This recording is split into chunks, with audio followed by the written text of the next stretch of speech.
Au nom du Père et du Fils et du Saint-Esprit, Amen. Chers enfants, pour vous aider à vivre cette messe, ce n'est pas toujours facile de rester bien concentré et de vivre dans notre cœur ce qui se passe en même temps sur l'autel, un rappel que vous connaissez déjà certainement, mais une révision fait toujours le plus grand bien. Vous savez qu'à l'offertoire, le prêtre prend le calice, met du vin et ensuite rajoute une petite goutte d'eau. Et que cette petite goutte d'eau, elle symbolise aussi tous les sacrifices que nous avons pu faire depuis ce début de carême et que nous allons offrir au Seigneur ici pendant l'offertoire. Donc l'objectif, ça va être d'être bien concentré pendant ce temps de l'offertoire pour mêler, lorsque le Seigneur met cette petite goutte d'eau, tous nos sacrifices de la semaine. Parfois, on peut avoir cette petite voix qui nous dit « Oui, mais mes petits sacrifices, qu'est-ce que c'est par rapport à tout ce que Jésus a fait ?» C'est dans ces moments-là qu'il faut se rappeler, les enfants, qu'est-ce que le Seigneur a fait lorsque un petit garçon lui a donné 5 pains et 2 poissons? Il les a multipliés, il en a fait des choses immenses. C'est aussi ce qui va se passer dans cette messe lorsque vous offrirez vos sacrifices de la semaine avec cette petite goutte d'eau. Donc aujourd'hui, les enfants et les adultes aussi, nous offrons tous nos sacrifices de la semaine durant cet offertoire et à partir de demain, on commence à préparer la messe de dimanche prochain. Pour les plus grands maintenant, est-ce que ça vous est déjà arrivé de vous retrouver dans cette situation ou dans une conversation, quelqu'un dit quelque chose et tout le monde réagit sauf vous? Vous passez complètement à côté de ce qui est dit.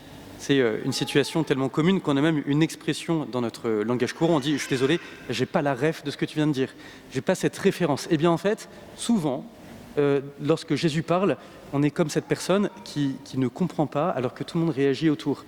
Les Hébreux du temps de Jésus, les Juifs du temps de Jésus, eux en fait, ils comprennent. Il y a une référence évidente dans tout ce que Jésus dit aux démons.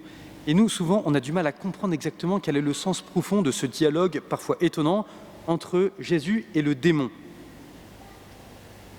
Les Hébreux du temps de Jésus savaient en fait que tout ce que dit le Seigneur dans ses réponses aux démons viennent du même livre biblique. Ça vous aura certainement pas échappé. Il s'agit du livre du Deutéronome. Ils savent, eux, parce qu'ils connaissaient bien la Bible, ce qui malheureusement est peu notre cas, les Hébreux du temps de Jésus savent que toutes ces réponses que Jésus fait gravitent en fait autour d'une phrase qu'ils connaissent par cœur depuis leur plus jeune âge. Vous savez, c'est cet objet que les Juifs embrassent à l'entrée des maisons. C'est parfois cette phrase qui est contenue dans une petite boîte que les Juifs orthodoxes se mettent sur le front et aussi au niveau de l'artère du bras gauche. Ces petites boîtes, en fait, contiennent la phrase suivante du Deutéronome « Écoute, Israël, le Seigneur ton Dieu est l'unique. Tu aimeras le Seigneur ton Dieu de tout ton cœur, de toute ton âme et de toute ta force. » Les 3 tentations du démon que l'on entend aujourd'hui, en fait, sont une attaque contre ces 3 commandements du Seigneur. Tu adoreras le Seigneur de tout ton Dieu, de toute ton âme et de toute ta force.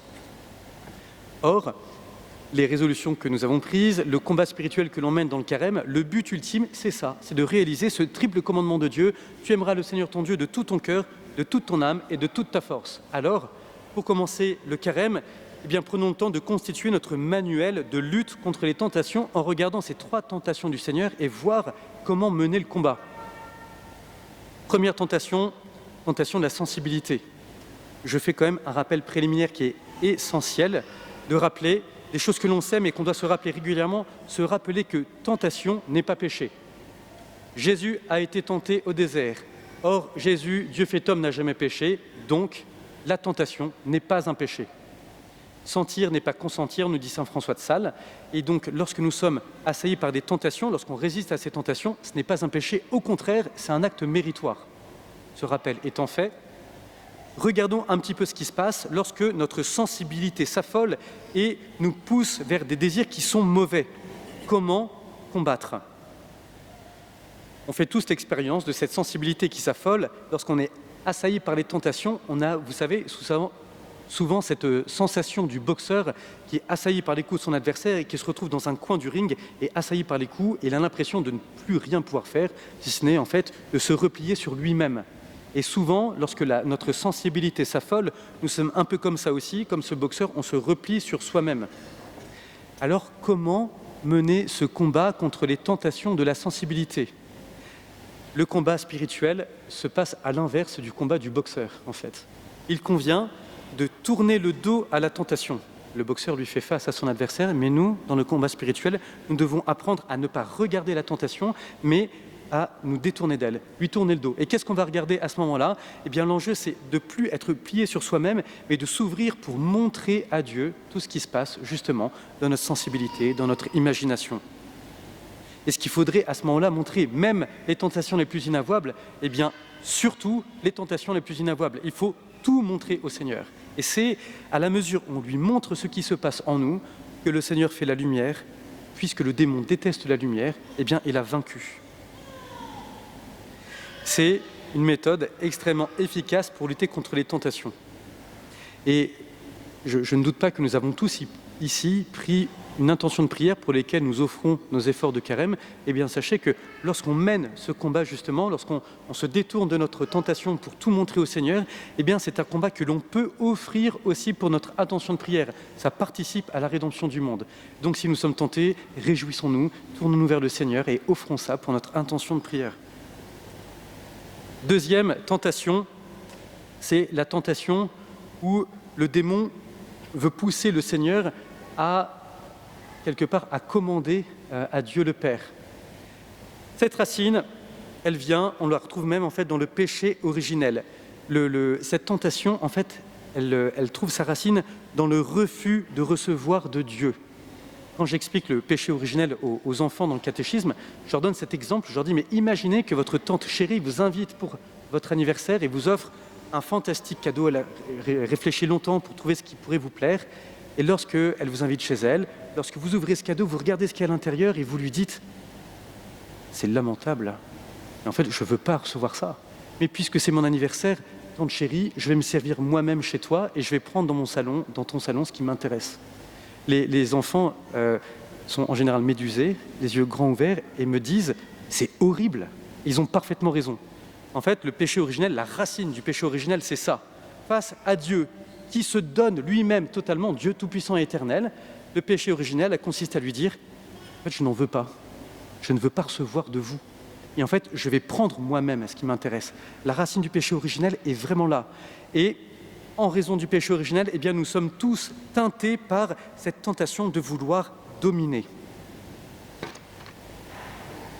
Dominer Dieu et aussi dominer les autres. Comment il s'appelle ce péché? Eh bien, ça s'appelle l'orgueil. Et de tous les démons, l'orgueil, de toutes les tentations, c'est de loin la plus dangereuse. Lorsque le père Pascalide l'aborde, il l'appelle le roi du peloton, le maillot jaune, parce que l'orgueil est le péché sans lequel aucun péché n'arrive. Ce sur quoi il faut être vigilant dans notre combat spirituel, c'est surtout ce péché d'orgueil. Alors comment combattre cette tentation de l'orgueil?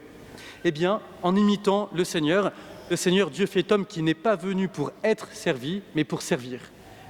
Lorsqu'on sent qu'on est pris par cette tentation de vouloir dominer, de vouloir commander Dieu, de vouloir commander les autres, eh bien, le meilleur moyen de combattre cette tentation, c'est tout simplement de se mettre au service des autres. Comment puis-je me mettre au service des autres? Qu'est-ce que je peux faire de gratuit et de discret pour me décentrer de moi-même? Et c'est comme ça qu'on vient mettre un terme à cette tentation de l'orgueil. Troisième et dernière tentation, c'est la tentation des richesses, des biens matériels et des honneurs. Vous savez, dans l'histoire du peuple hébreu, ce qui a été le plus dangereux pour leur foi, c'était pas le temps d'épreuve au désert. Ce qui a été le plus dangereux pour leur foi, ça a été le temps de l'abondance. Vous savez, lorsqu'on laisse tomber les tentes pour les remplacer par des maisons en dur. Lorsqu'on n'a plus besoin de la manne, parce que désormais, nous avons notre champ et nous avons notre troupeau, avec ce risque de croire qu'on n'a plus besoin de Dieu.